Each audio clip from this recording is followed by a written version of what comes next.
Bismillahirrahmanirrahim. Assalamualaikum warahmatullahi wabarakatuh.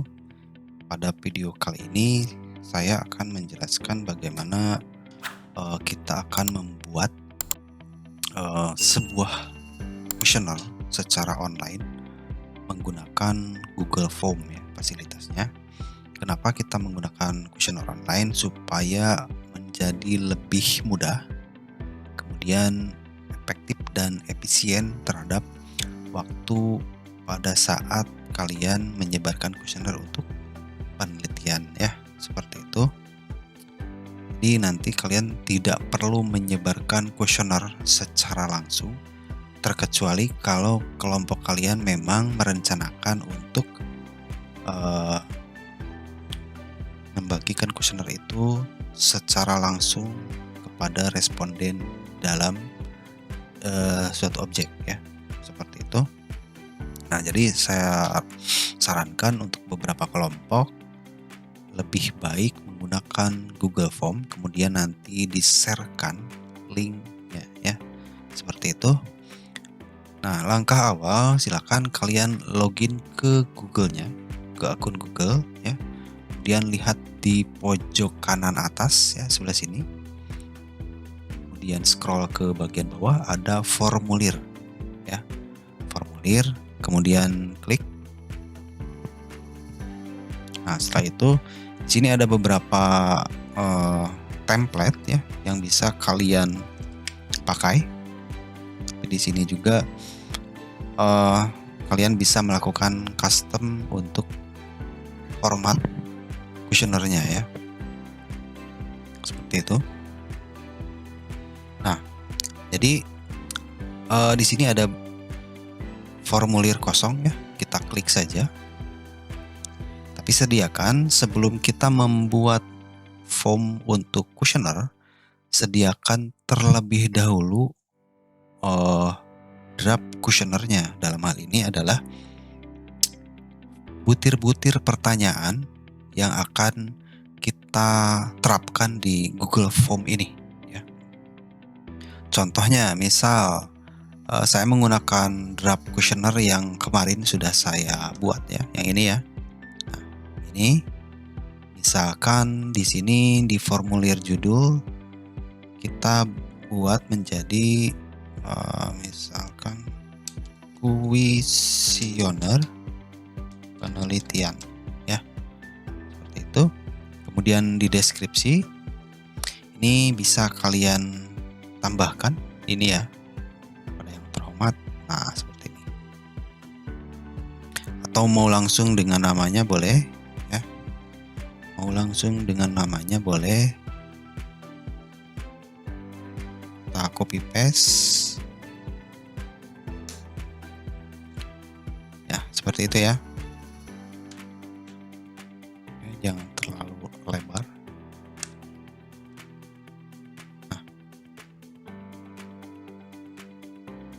Nah, seperti itu ya. Jadi nanti pada saat kita review ya, ini pratinjau, format yang nantinya akan dilihat oleh responden akan seperti ini ya, seperti itu ya. Kemudian selanjutnya kita akan membuat data-data yang harus diinput oleh responden yang bertujuan untuk nantinya apa ya, untuk analisis deskriptif di dalam penelitian yang kalian lakukan ya.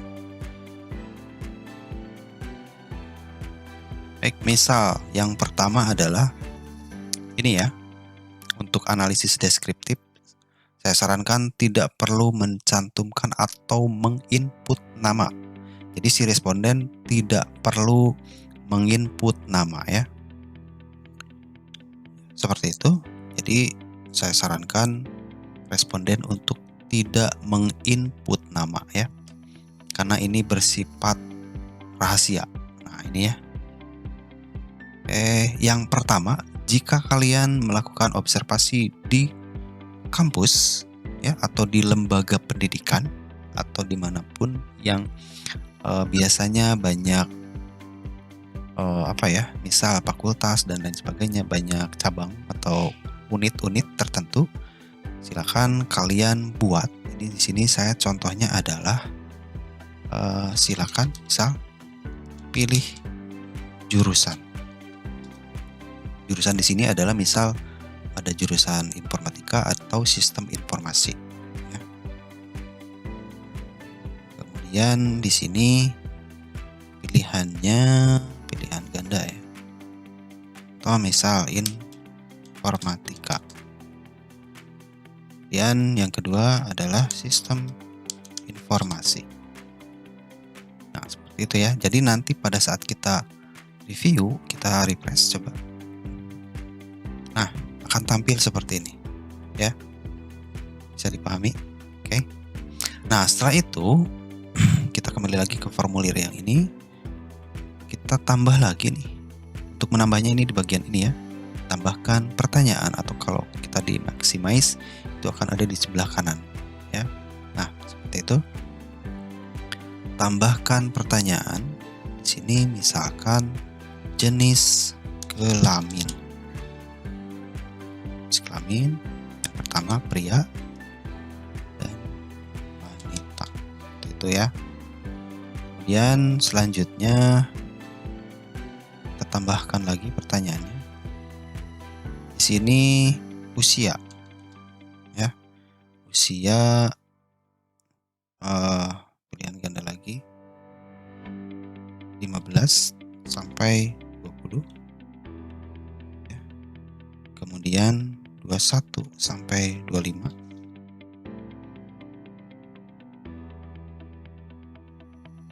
kemudian 26 sampai 30,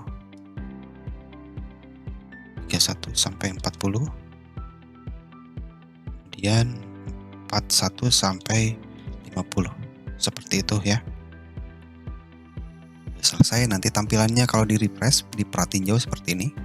Nah, ya. Selanjutnya buat pertanyaan baru. Nah, di sini saya hapus dulu. Di sini baiknya kalian menggunakan judul dan deskripsi ya. Oke, di sini misalkan di sini kan contoh, misal di contoh lembar kuesioner yang sebelumnya saya share ya. Ini kan ada domisili, ada pekerjaan, pendidikan terakhir, ada penghasilan. Itu kalau berkaitan dengan pegawai ya, atau berkaitan dengan orang-orang yang memang bekerja di suatu lembaga atau organisasi dan lain sebagainya lah ya. Kalau kalian meneliti hanya di sekitar kampus atau di lingkungan kampus ya, saya sarankan lebih baik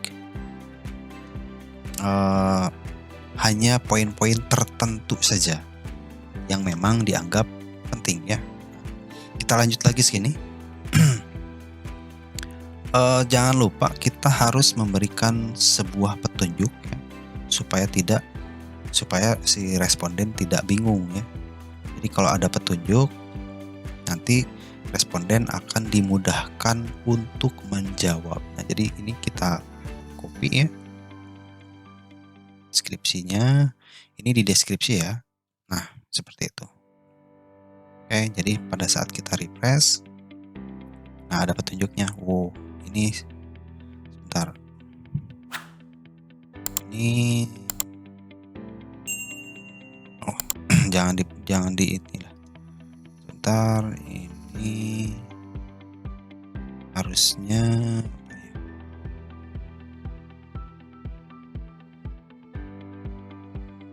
tidak. Oh, ini ya, kalau di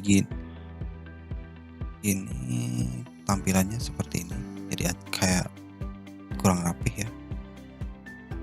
Ini bisa di sini aja lah. Kita cut. Coba lihat dulu ya. Coba kita refresh.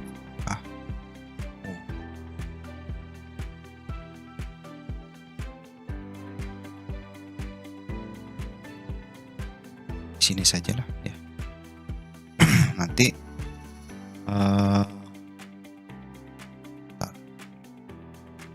nah, seperti ini juga sudah cukup ya. Jadi di dalam kuesioner ini di deskripsi ya, bukan di bagian atas tapi di deskripsi ya. Jadi nanti kalau ada petunjuk pengisian, si responden tidak akan bingung ya, seperti ini. Jadi nanti si responden pasti baca ini petunjuknya harus ngapain ya. Kemudian di sini ada kriterianya, ada SS itu sangat setuju dengan skor 5, S itu setuju dengan skor 4, N itu netral dengan skor 3, atau di sini K ya, kurang misalkan, atau R ragu-ragu dan lain sebagainya. Kemudian TS itu tidak setuju dengan skor 2 dan STS itu sangat tidak setuju dengan skor 1 ya.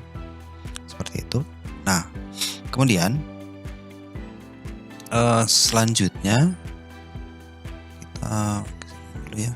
Selanjutnya kita pilih lagi untuk, nah ini ya, tambahkan judul dan deskripsi, bukan pertanyaan. Nah ini kita ketik seperti ini, pertanyaan variabel. Pertanyaan variabelnya ini nih, yang X1 kalian masukkan ke sini ya, seperti itu ya.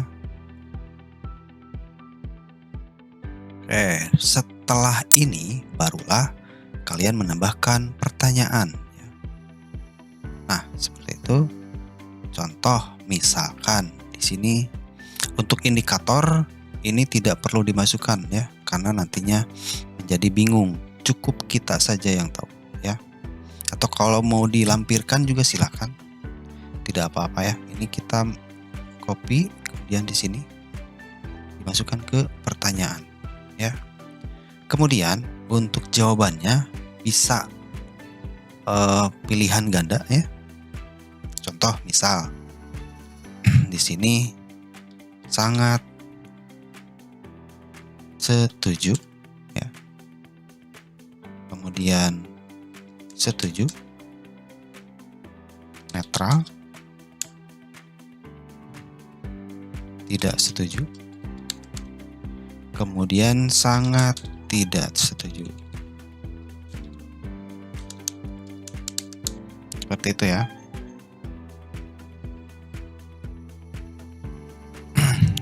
Kalau kita refresh ya, ini kan sudah nih, sudah kita refresh di bagian pratinjau, akan tampil seperti ini. Jadi tinggal klik ya.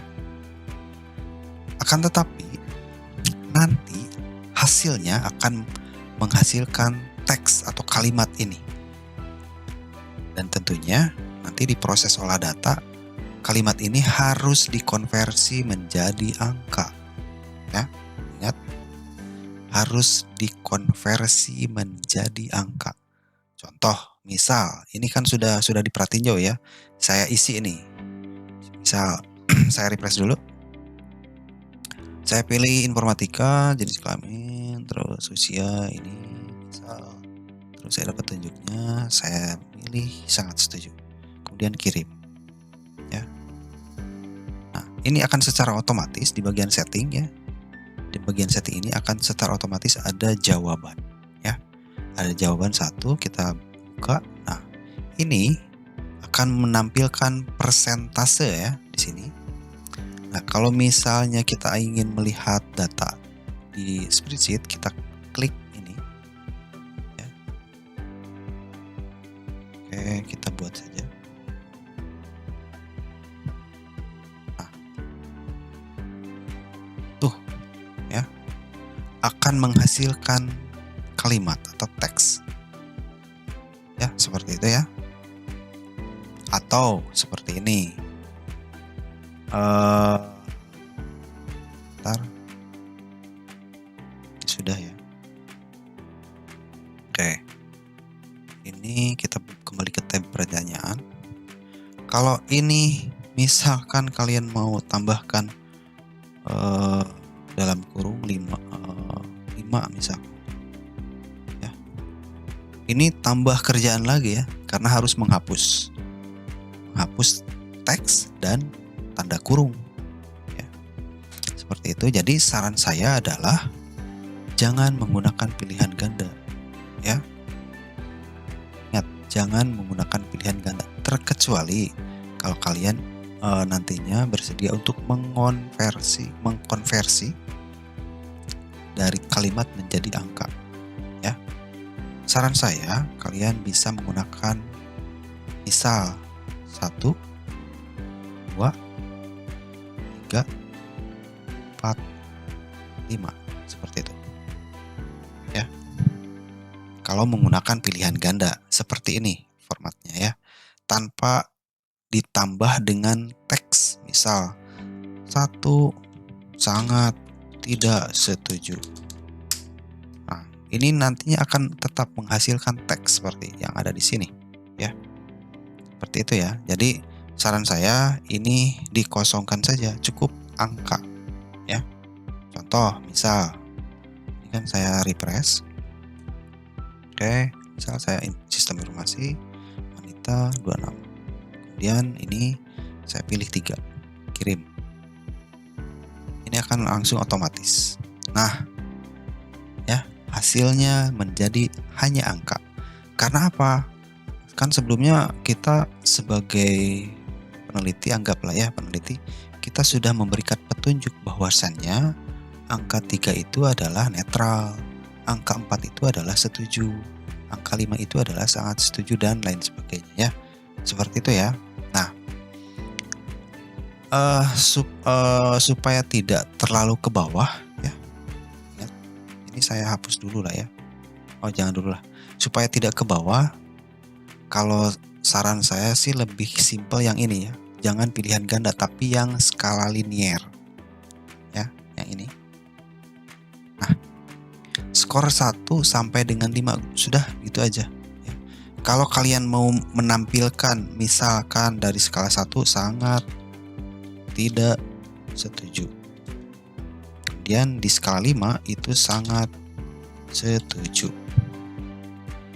Nah, seperti itu boleh ya. Atau mau kosong, ini dikosongkan boleh. Kita lihat di preview-nya ya. Kita lihat di preview. Nah, nanti hasilnya seperti ini. Ya.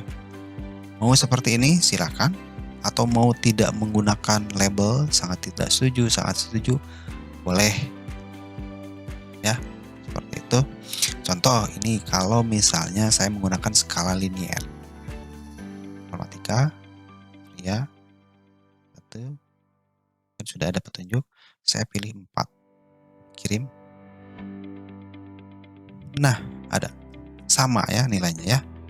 Jadi kalau menurut saya yang paling saya rekomendasikan adalah menggunakan skala linier. Adapun itu kalian mau menggunakan label sangat tidak setuju, maksudnya sangat tidak setuju berarti dia nilainya dari sini ke sebelah kanan. Kalau sebelah kanan berarti nilainya sudah pasti setuju, sangat setuju ya, dan seterusnya. Seperti itu. Atau mau menggunakan yang tanpa label seperti ini. Terus kita refresh ya. Refresh, kita pilih lagi sistem informasi pria 26. Kemudian saya pilih 5, kirim. Ini akan masuk ya. Seperti itu. Tapi labelnya tetap tidak akan ditampilkan di sini. Ya, bisa dipahami ya. Oke. Nah, setelah itu, jadi saran saya silakan gunakan yang skala linear saja. Ya. Misalkan di sini saya tidak akan memakai label ya. Tapi kalau kalian mau pakai label, silahkan. Ya. Oke, kita tambahkan lagi pertanyaan. Tadi kan pertanyaan pertama. Sekarang pertanyaan yang kedua. Kita copy, paste. Ini pilihan gandanya skala linear. Tambah lagi nomor 3, skala linear masih, nomor 4,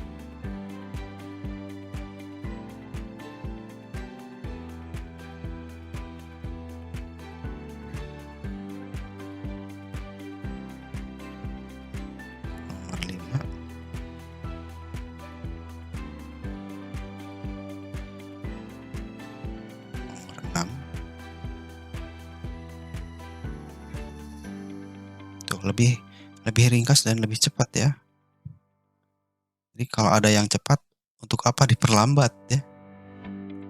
Tapi terserah, kalau rekan-rekan mahasiswa mau yang detail, silakan ya.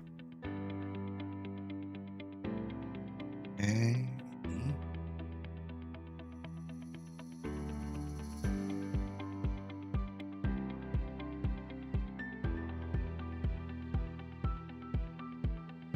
Oke. Skala linear.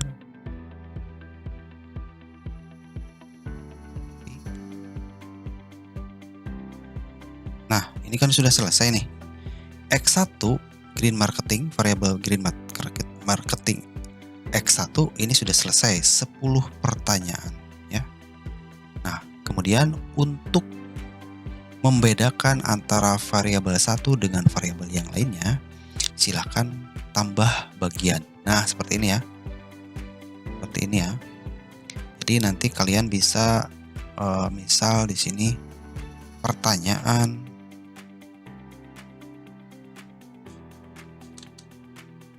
variabel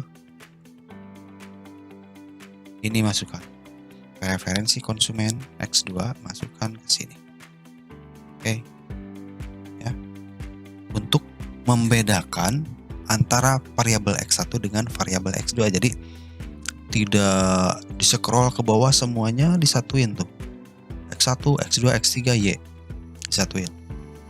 Itu memang tidak apa-apa, tapi apa ya? Kurang estetikanya kurang ya. Jadi nanti si responden ya seperti itulah ya. Tergantung dari kita sebagai peneliti. Kalau saya lebih baik membedakan bagian antara variabel satu dengan variabel yang lainnya supaya lebih memudahkan responden. Jadi jangan membuat susah responden ya. Oke. Selanjutnya pertanyaan X2. Ini akan secara otomatis biasanya kalau kita sering menggunakan skala linear ya. Oke. Nomor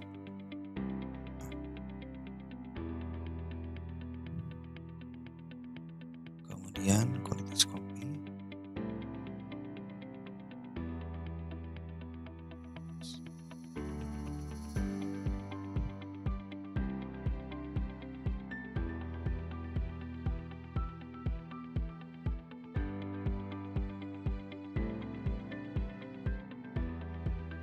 Oke. Nah, skala linear.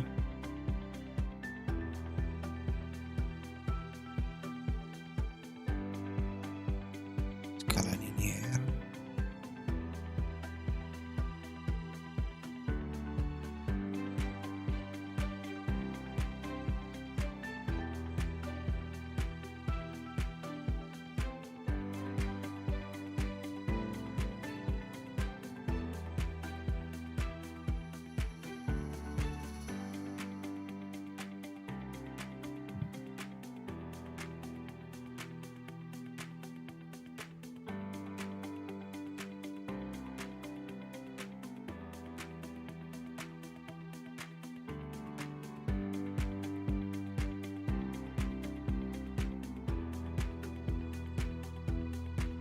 Oke. Sudah nih ya. Ini pertanyaan variabel preferensi konsumen X2 itu sudah selesai. Sekarang ke variabel X3. Jadi kita tambahkan bagian di sini. Pertanyaan variabel brand awareness. Oke. Itu kemudian tambahkan pertanyaan. Mudah ya, gampang. Apakah bisa dipahami? Bisa ya.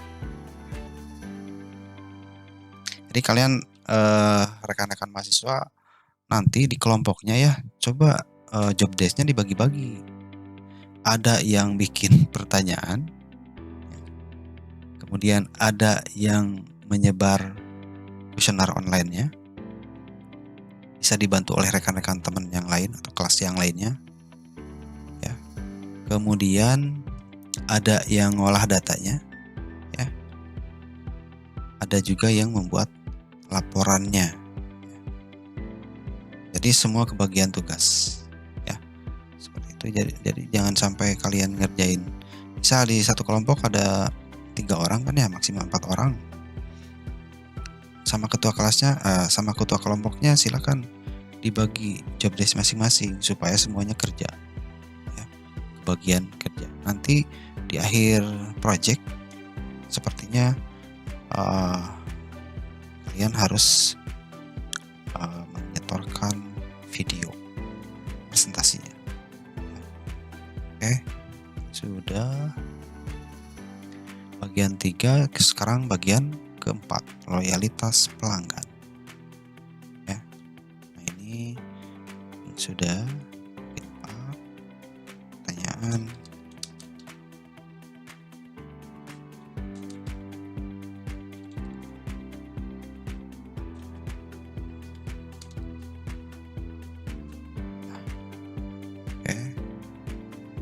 Buat pertanyaan baru, ingat ya, kalau kalian mau menambahkan setiap indikator ini yang di garis bukan di bold ya, ditebalkan, silahkan boleh, supaya lebih memahami supaya si responden itu lebih memahami apa yang akan dia jawab ya, indikator mana atau indikator apa yang sedang dia jawab. Tapi kalau tidak juga tidak apa-apa.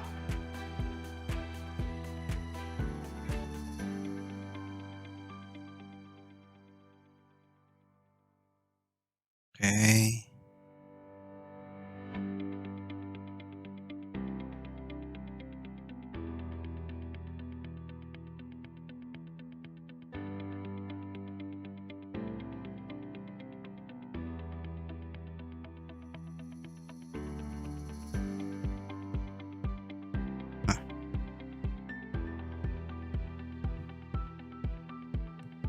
Ini ya. Nah, jadi sepertinya sudah selesai nih. Ini sudah selesai nih ya. Kita coba refresh. Nah, seperti ini ya. Jadi bentuknya seperti ini nanti ya. Sini ada untuk deskriptif statistiknya. Ini green marketing ke bawah. Berikutnya, nah ya. Ini bagian X2 ke bawah. Berikutnya ini ada variabel untuk X3. Terus kemudian berikutnya ada untuk variabel Y atau variabel dependent. Ada 4.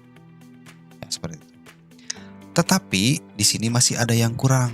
Ya, kenapa? Bisa saja setiap kali responden mungkin ada yang terlewat menjawab ya. Terlewat menjawab. Contoh misalkan. Satu, saya ini saya sudah isi, Sudah isi 1 3 3 4 3 5 2 3. Nah, sebentar. Batalkan pilihan misalkan ya. Ini masih ada yang kosong nih. Anggap saja si responden lupa tidak memilih butir pertanyaan ini, kemudian dia next atau klik tombol berikutnya. Nanti akan menyebabkan data kosong karena dia tidak mengisi poin ini. Bisa dipahami ya? Contoh. Nah, ini bisa langsung ke variabel X2 ya. Padahal di variabel X1 itu tidak diisi semuanya. Ya. Nah, untuk menghindari kasus seperti itu, jadi saya harapkan rekan-rekan mahasiswa itu memberikan tanda untuk wajib isi. Ya. Seperti itu. Oke. Coba kita aktifkan fitur wajib isinya, supaya nanti sebelum si responden mengisi secara keseluruhan per variabelnya, responden tidak bisa melanjutkan ke proses berikutnya karena harus mengisi semua pertanyaan ya. kita coba ya. Oke, kita refresh dulu.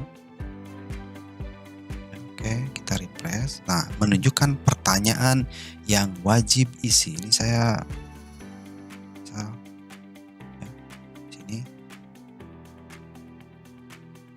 anggap saja di sini sudah dipilih ya. Juga sudah dipilih. Oh, ada yang masih terlewat nih. Ada yang masih terlewat 1, 2, 3, 4. Nomor 4 ya, masih terlewat 1, 2, 3, 4. Coba lihat nomor 4 di sini. 1, 2, 3. Oh, ini belum. Aktifkan. Oke, saya refresh lagi. Kita coba ya. Ini masih kosong nih ya. 1 misalkan ada yang terlewat. Sebentar, saya refresh dulu.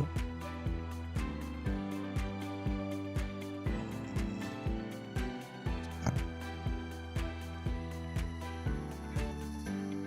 Nah, ini sudah terisi. Oh, coba dari sinilah ya. Ratinjau. Oh, sudah diisi semua ternyata ya. Tidak ada yang batal pilihan. Oke, saya klik berikutnya aja dulu ya. Oh, ini saya hapus saja lah. Saya hapus ya. Saya hapus, saya refresh.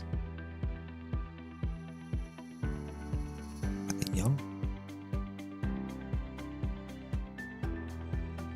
sudah ada ya. Oke, contoh lah ya. Berikutnya, anggap saja ini sudah terisi. Ini diisi, ini tidak. Ini diisi, anggap saja ini kelupaan. Ini diisi. Harusnya ada batalkan pilihan ya. Diisi. Nah, ada yang tidak diisi ya. Ingat, ada yang anggap lupa tidak diisi. Pada saat kita tombol berikutnya kita klik, oh, ternyata masih bisa ya. Sebentar.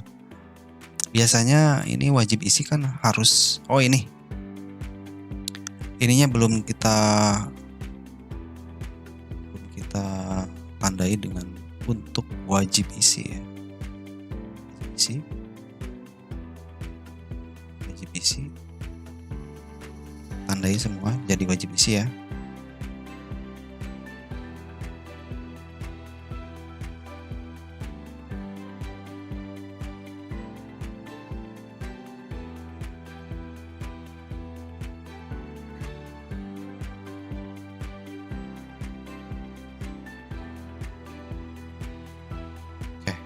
Ini saya refresh.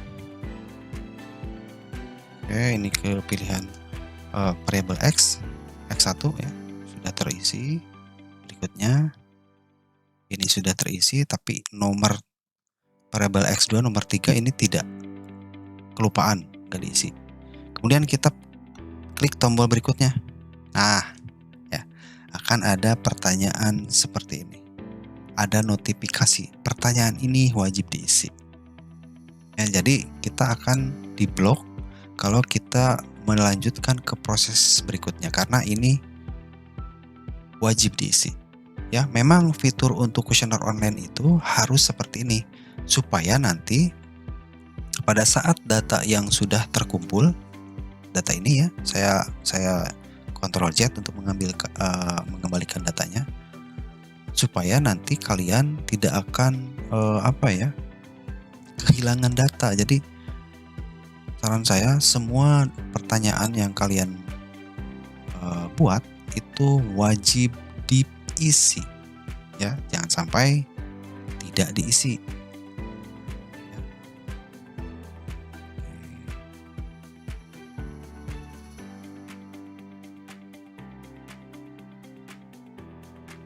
Kemudian bagian yang keempat,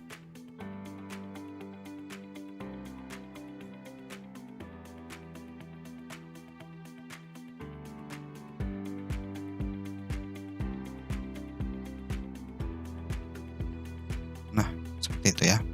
Ini sudah wajib isi semuanya. Di sini ada notifikasi jawaban sudah masuk 4. Ya, seperti itu. Oh, banyak ya. Nah, kemudian ada beberapa pengaturan yang harus kita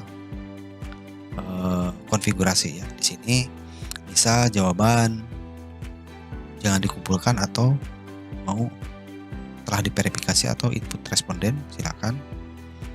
Ini berkaitan dengan kumpulkan alamat email. Kemudian ini bisa diedit ya. Nah, yang penting adalah yang ini ya, batasi ke 1 jawaban. Jadi setiap 1 alamat email itu hanya bisa menjawab 1 kuesioner. Jadi jangan sampai satu orang dengan menggunakan alamat email yang sama bisa mengisi kuesioner berkali-kali ya. Itu nantinya tidak logis ya. Jadi curang ya. Jadi saran saya ini diaktifkan. Jadi satu orang hanya bisa mengisi 1 kali. Seperti itu ya. Nah, kemudian ini silakan rekan-rekan mahasiswa untuk melakukan konfigurasi sesuai dengan kebutuhan ya. Oke, saya refresh. Sudah diisi semua ya, sudah diisi, saya isi juga. Isi. Oke, udah.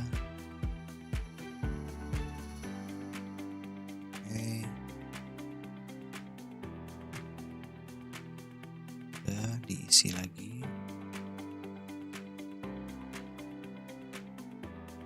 Kirim. Nah, jawaban Anda telah direkam.